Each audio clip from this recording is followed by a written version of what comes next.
I never thought a single evening would flip my life upside down.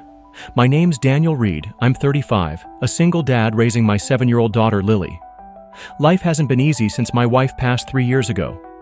Most days it's just work, school runs, and quiet dinners together at our little apartment in Chicago. But that night, everything changed. It started as an ordinary Friday. I picked Lily up from her after-school art class, her little hands covered in paint, her laughter spilling over like sunshine in my otherwise gray life. "Daddy, can we get ice cream?" she begged, her blue eyes sparkling. I couldn't say no. So we took a detour to the corner shop, her favorite place with the neon lights and bell that jingled every time the door opened. We were standing in line, Lily chattering about her painting of a rainbow, when the door slammed open. At first, I thought it was just another customer. But then I saw the mask, the gun, and the way the room froze instantly. My heart kicked against my ribs. The man's voice was sharp, cruel. "Everyone down, now!" People dropped to the floor. I pulled Lily close, my body shielding hers. She whimpered softly, pressing her face into my chest. All I could think was, not her. Please, God, not her.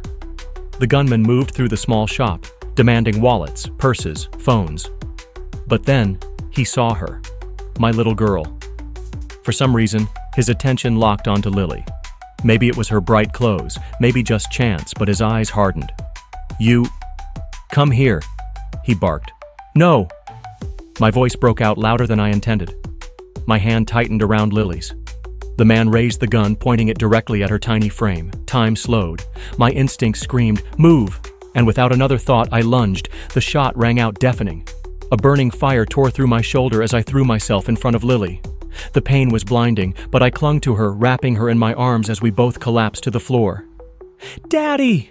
Lily cried, her voice echoing in my ears, full of terror I'd never heard before. I gasped, vision blurring. But even in that haze, I held her tight. "It's okay, baby. Daddy's here," I whispered, though my own blood was warm against her dress. Chaos erupted. The gunman cursed, panicking as sirens wailed faintly in the distance. He bolted out of the store, leaving behind trembling customers and me, bleeding on the cold tile floor. I tried to stay conscious, but darkness kept pulling me under. People rushed around. Someone called 911, someone pressed napkins to my wound. But all I could see was Lily's tear-streaked face above me. And then, 3 minutes later, the bell on the door jingled again. At first, I thought I was hallucinating from the blood loss. But no, a woman in a sharp navy suit stormed in, her heels clicking against the floor. Her presence was electric, commanding. She pushed past the crowd until her eyes landed on Lily. "Sweetheart," she cried, her voice trembling with both fear and authority. She dropped to her knees, pulling Lily into her arms. The resemblance was undeniable. The same blue eyes, the same delicate features. And just like that, I realized my daughter wasn't the only little girl in danger that night, because Lily hadn't been the only child there. The girl I'd shielded wasn't mine. I had taken a bullet for someone else's daughter, and her mother was one of the most powerful CEOs in Chicago. My head was spinning as I lay on the floor, clutching my bleeding shoulder. Lily, no, not Lily, was sobbing into the woman's arms. My heart pounded harder than the pain. How could I have been so blind? The child's dress, her backpack. I realized now. In that chaos, in that blinding fear, I had grabbed the wrong little girl. She was the same age as Lily, had the same small frame, and when I saw the gun pointed, I just reacted. But now, my actual daughter, my Lily, was screaming from the corner where a store clerk had hidden her. "Daddy!" Her tiny hands reached out toward me, her eyes wild with panic. Relief and terror washed over me at once. She was safe, but watching her father bleed out. The woman in the navy suit looked between me and the girl in her arms. Her face was pale, but her voice carried an authority that silenced the entire room. "Someone call an ambulance. Now!"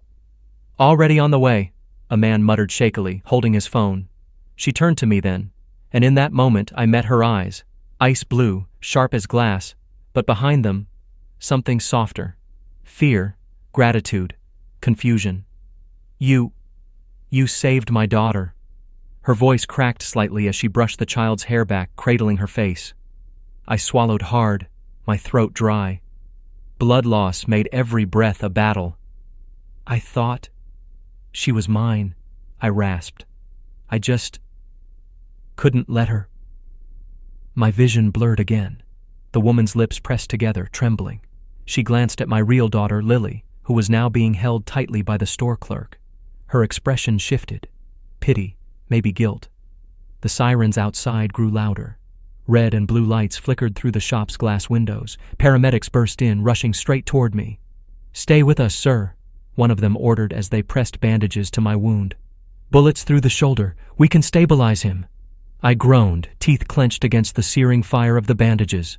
My hands searched blindly until Lily's small fingers wrapped around mine. "Daddy, don't go," she sobbed. Her tears fell hot on my skin. "I'm not going anywhere," I whispered, though the darkness clawing at the edges of my vision begged to differ. The woman in the suit hovered close, her daughter still clutching her. She looked out of place here, in her pristine outfit, diamonds glinting at her wrist, power radiating from every line of her posture.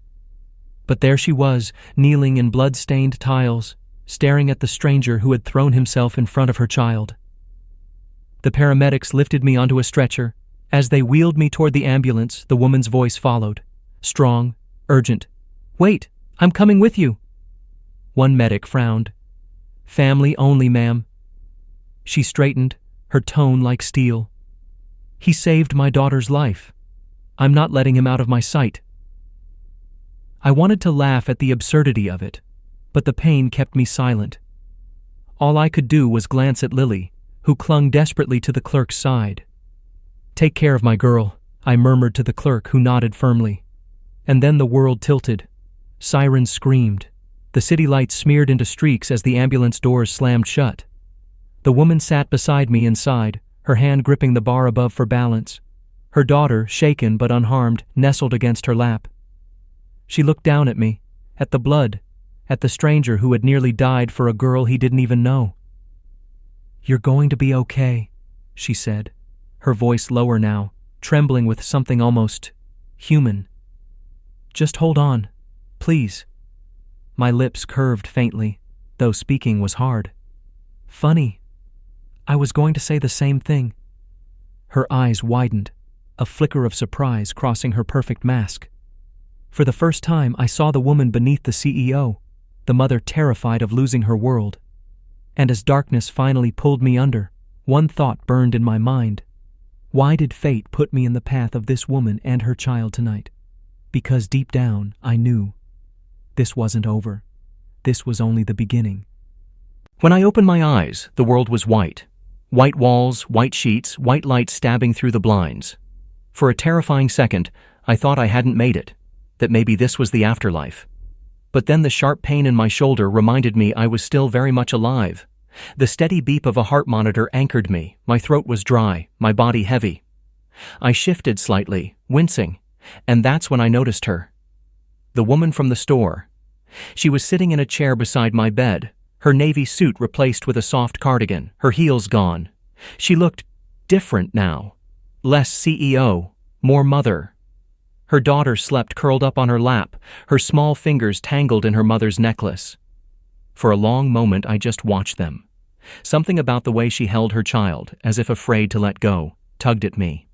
It was raw, vulnerable. Then, as if sensing my gaze, she looked up. Her eyes met mine, sharp but weary. "You're awake," she said softly. Relief flickered across her face, though she tried to hide it. I swallowed, my voice rough. "Guess I am." She shifted, careful not to wake the little girl. "The doctors say you'll be okay. Bullet went through clean. You lost a lot of blood, but you're lucky." "Lucky," I repeated, chuckling bitterly. Not how it felt at the time. Her lips pressed together.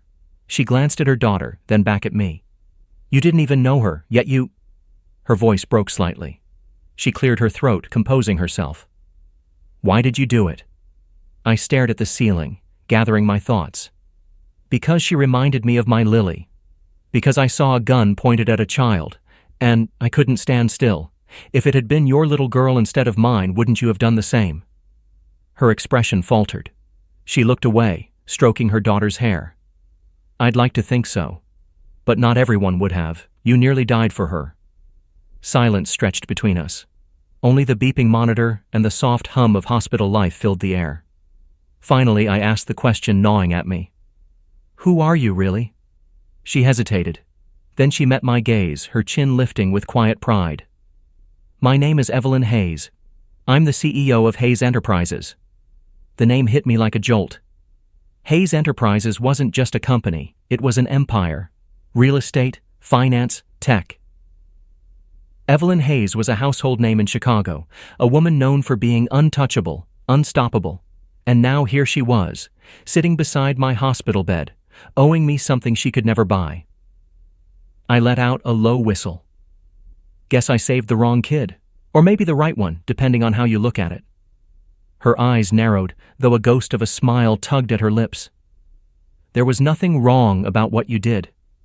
You saved my daughter, Mr. Daniel Reed, I supplied, shifting painfully against the pillows. Single dad, former construction foreman. Not exactly in your league. Something flickered in her gaze. Curiosity, maybe even respect. League doesn't matter when someone takes a bullet for your child. The weight of her words lingered.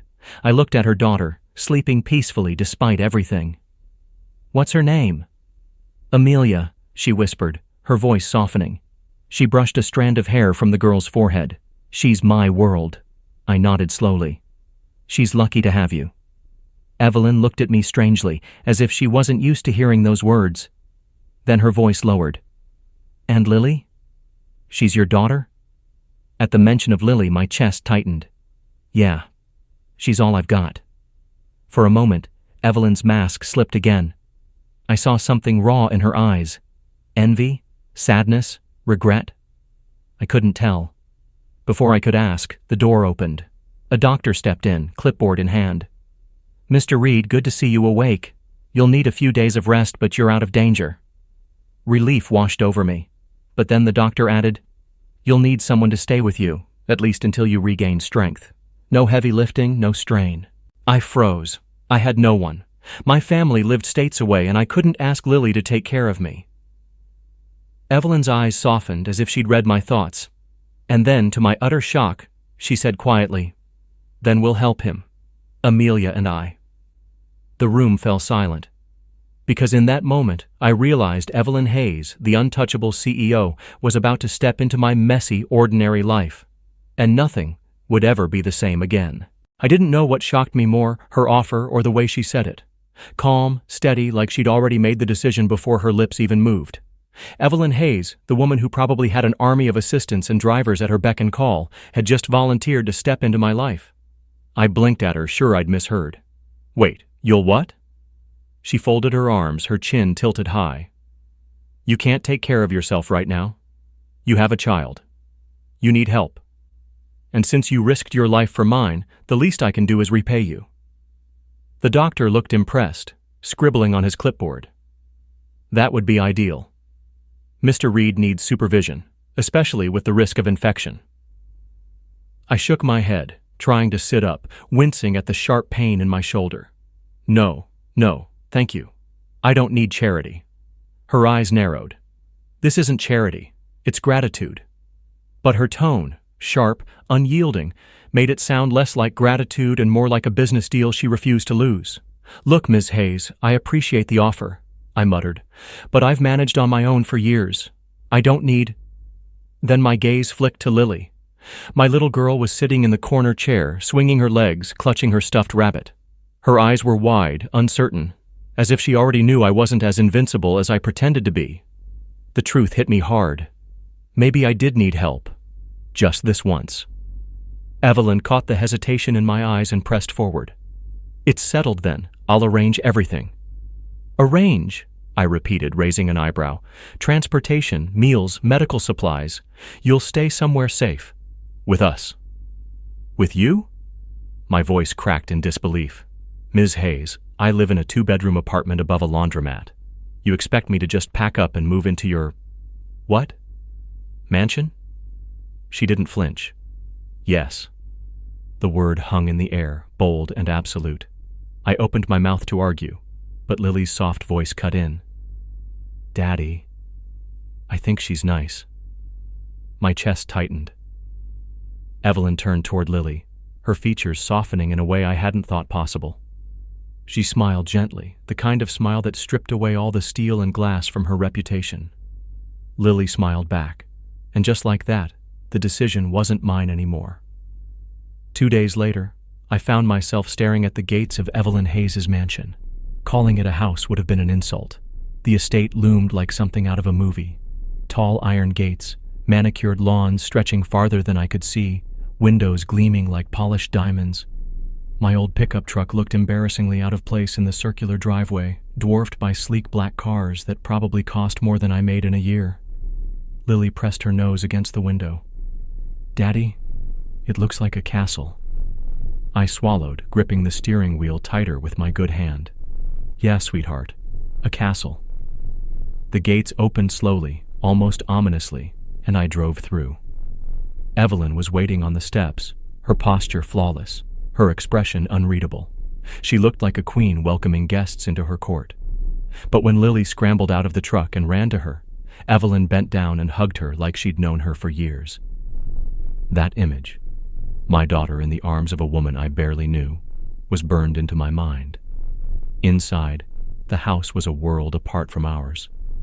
Crystal chandeliers, marble floors, staircases that seemed endless. Lily's eyes sparkled as she spun in circles, awe written all over her face. Meanwhile, I felt like a stranger who didn't belong. This way, Evelyn said, leading us down a long hall. Servants moved quietly, heads bowed, clearly used to her presence. She pushed open a door to reveal a guest suite bigger than my entire apartment. You'll stay here. I stared around, at the massive bed, the velvet curtains, the balcony overlooking the garden. This is too much. Her gaze met mine, sharp but steady. You nearly died for my daughter, Mr. Reed. Nothing is too much. For a moment we just stood there, the tension thick. She was all power, precision, control. I was a broken man with nothing but his daughter and a bullet scar. 2 worlds that should never have touched. And yet, here we were. As she turned to leave, I caught something in her eyes. A flicker of something unspoken. Regret, maybe. Loneliness. And deep down, I knew. This mansion wasn't as perfect as it looked. Because Evelyn Hayes, the woman who had everything, seemed like she was carrying a secret heavier than either of us could imagine. At first, the mansion felt like a dream. Lily had never looked so happy, running through endless hallways, giggling at the grand piano in the corner, climbing onto plush couches that probably cost more than my yearly rent. For her, it was magic. For me, it was a cage wrapped in gold. I wasn't used to being taken care of. Every plate of gourmet food set in front of me, every nurse Evelyn hired to check my wound, every servant who bowed politely, it all felt wrong. I was the guy who fixed broken pipes with duct tape, who stretched a paycheck until it bled. Now I was living under the roof of a woman who could buy half the city if she wanted. And yet, she never made it feel like I was intruding. Evelyn moved through the house with quiet authority, always composed, but every time her eyes landed on me, I felt something shift. One evening, a week after the shooting, I found her in the library. Lily and Amelia were upstairs, playing some board game under the watch of a nanny. I wandered in, restless, my arm aching, only to see Evelyn standing by the tall windows, staring out at the garden lit faintly by the moon. "You don't sleep much, do you?" I asked, breaking the silence. She turned, startled for a second before recovering her usual poise. "Neither do you." I eased myself into a leather chair, grimacing slightly as my shoulder protested. "Yeah, but in my case it's because this bed is too soft. Feels like I'm sleeping on a cloud." That almost drew a smile from her. Almost. Silence lingered between us, heavy but not uncomfortable. Then I asked the question that had been on my mind for days. "Why did you really bring us here?" Her eyes sharpened. "I told you. Gratitude." "Come on." I leaned forward. "A woman like you doesn't do anything without a reason. You've got people lining up to thank you, to owe you. Why me?" Her jaw tightened. She looked away, her reflection pale against the window. "Because you did something no one else has ever done for me. You risked everything for Amelia.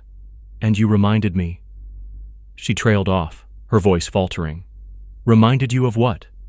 I pressed gently. Her gaze met mine, raw now, unguarded. That not everything can be bought, that some things are still real. For a moment, the powerful CEO was gone. In her place was just a woman, a mother, haunted by something I couldn't yet see. Before I could respond, the sound of footsteps broke the moment. Amelia stood in the doorway, rubbing her eyes. Mommy? Evelyn's face shifted instantly, the mask sliding back into place. She went to her daughter, scooping her into her arms. What is it, sweetheart? Amelia clung to her neck. Bad dream. I watched Evelyn soften, rocking her child gently. Shh, it's okay, Mommy's here. In that moment, something inside me cracked. I saw how fiercely she loved her daughter, how much weight she carried alone. And I realized, we weren't so different after all. Two parents, both trying to hold the world together for the little people who depended on us. But then, just as Evelyn was about to leave with Amelia, I caught it. A shadow in her eyes. Fear, not fear of nightmares. Fear of something or someone real. And that's when it hit me. This mansion wasn't just a castle, it was a fortress. Because Evelyn Hayes wasn't just protecting her daughter from the world, she was hiding her from it. It was almost midnight when I heard the sound. A faint click, like a lock turning where it shouldn't. At first I thought it was my imagination. The mansion was too big, too quiet. Every creak echoed like thunder. But then I heard it again. Metal against metal. My instincts kicked in. Years of protecting Lily had taught me to never ignore danger. I slipped out of bed, careful not to wake her. My shoulder still ached, but adrenaline dulled the pain. I padded down the hallway, following the sound until I found myself outside Evelyn's office. The door was cracked open. A strip of light spilled across the marble floor. Inside, Evelyn stood at her desk, speaking in a low voice. Her back was to me, her phone pressed tight to her ear. I told you, if you come near Amelia again, I'll destroy you, she hissed, her tone like steel. My blood chilled. She paused, listening. Then, no, this isn't a negotiation. You lost that right years ago. Stay away, or I swear I'll bury you. Her hand slammed against the desk, papers scattered to the floor. She ended the call abruptly, her shoulders heaving. For the first time, I saw her crack, not in grief, but in rage. I stepped back, meaning to leave before she caught me, but my foot grazed the edge of a rug and the wood creaked. Her head whipped around. Her eyes found me instantly. For a heartbeat, neither of us spoke. Then her voice cut like a knife. How much did you hear? I raised my hands slowly. Enough. She strode toward me, her heels clicking sharp against the floor. Her face was pale, her jaw tight. You don't understand? Then make me, I interrupted, my voice firm. Because right now, all I know is that you're hiding something. And if it puts Amelia or Lily in danger, I need to know. The silence was thick, heavy with unspoken truths. Evelyn's chest rose and fell rapidly. Finally, she glanced away, as if weighing whether to let me in or shut me out completely. When she looked back, her eyes glistened. Not with tears, but with fury barely contained. Amelia's father, she said, her voice low. He's not the man the world thinks he is.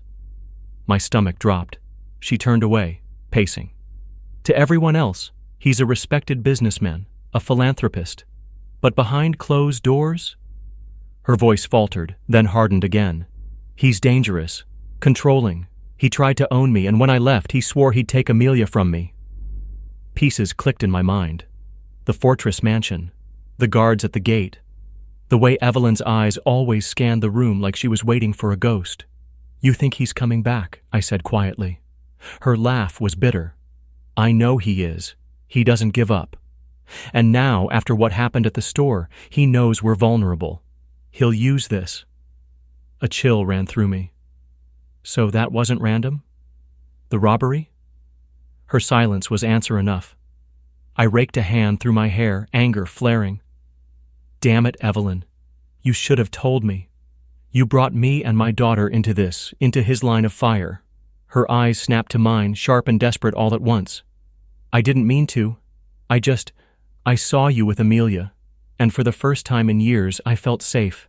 I thought maybe Maybe we could be safe together. Her voice cracked on the last word, and suddenly the unshakable CEO looked like a woman hanging by a thread. I exhaled slowly, my anger cooling into something else. Something heavier. Responsibility. Because now, it wasn't just about me or Lily, it was about protecting Amelia too. And standing in that office, I realized one thing with terrifying clarity. Taking that bullet was just the beginning. The real fight was still coming. The storm hit the mansion on a Friday night. Not rain, not thunder, something far worse. I was in the living room with Lily and Amelia, the girls coloring on the rug, their laughter echoing against the high ceilings. For a fleeting moment, it almost felt normal. Then the security alarm shrieked, a voice crackled through the intercom. "Breach on the east gate!" My blood turned cold. Evelyn appeared in the doorway, her face pale but determined. It's him. Her ex-husband. The ghost she had been dreading. I shot to my feet, my instincts roaring awake. "Get the girls upstairs. Lock them in your room. Don't open that door for anyone but me." Evelyn hesitated, her eyes searching mine. There was fear there, but also trust. She nodded, scooping up Amelia while Lily clung to my arm. I bent down quickly, kissing my daughter's forehead. "I'll be right back, baby. Stay with Amelia. Stay safe." Her little hands clutched my shirt before Evelyn gently pulled her away. Their footsteps pounded up the staircase, and then I was alone. I grabbed the nearest weapon I could find, a heavy iron poker from the fireplace. My shoulder still ached, but adrenaline burned through the pain. The front door slammed open with a deafening crack. He walked in like he owned the place. Tall, broad-shouldered, dressed in a tailored suit that couldn't hide the cruelty in his eyes. 2 men followed, armed and smirking. "Well, well," he sneered, "the babysitter with a death wish." I tightened my grip on the poker. "You take 1 step toward those girls, and I swear you won't walk out of here." His laugh was cold. "You think you can stop me? Evelyn belongs to me, Amelia belongs to me, and anyone in my way dies."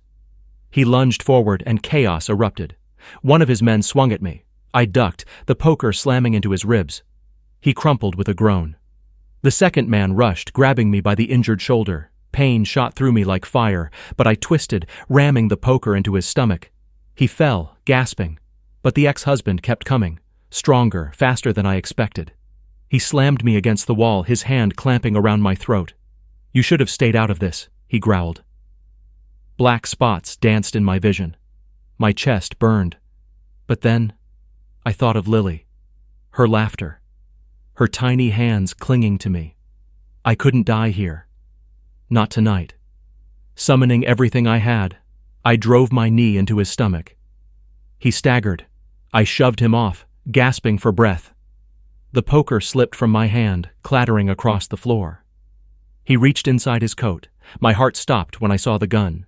And then, "Dad!" Lily's voice. She had slipped out, standing at the top of the stairs, tears streaking her cheeks. Behind her, Amelia clutched Evelyn's hand, both of them frozen in terror. The gun swung upward, aimed straight at my little girl. Time slowed. My body moved before my mind could. I lunged, throwing myself between Lily and the gun. The shot exploded, deafening. Pain tore through my side, white-hot and merciless. I hit the floor, gasping, my vision blurred. Somewhere I heard Evelyn scream, the girls crying. Another gunshot rang out, but not aimed at me. Through the haze I saw Evelyn standing at the bottom of the stairs, her own weapon in hand. Her ex-husband crumpled to the ground, eyes wide in shock, blood blooming across his chest. It was over. But I was fading fast. Evelyn was suddenly at my side, her hands pressing against my wound, her tears falling hot against my skin. "Stay with me, Daniel. Please, stay with me. Don't you dare leave us." Us. The word anchored me. I forced my eyes open, looking at Lily, who was sobbing in Amelia's arms. My brave little girl, my whole world. "I'm not going anywhere," I whispered, even as darkness tried to pull me under. "I promised. I'd protect you." Sirens wailed in the distance. The flashing lights of approaching police and ambulances filled the windows. And in that moment, bleeding on the cold marble floor, surrounded by the family I hadn't expected to find, I realized something. Taking a bullet had brought me into their lives. but staying alive meant I could finally build a future with them. For Lily. For Amelia. For Evelyn. For us.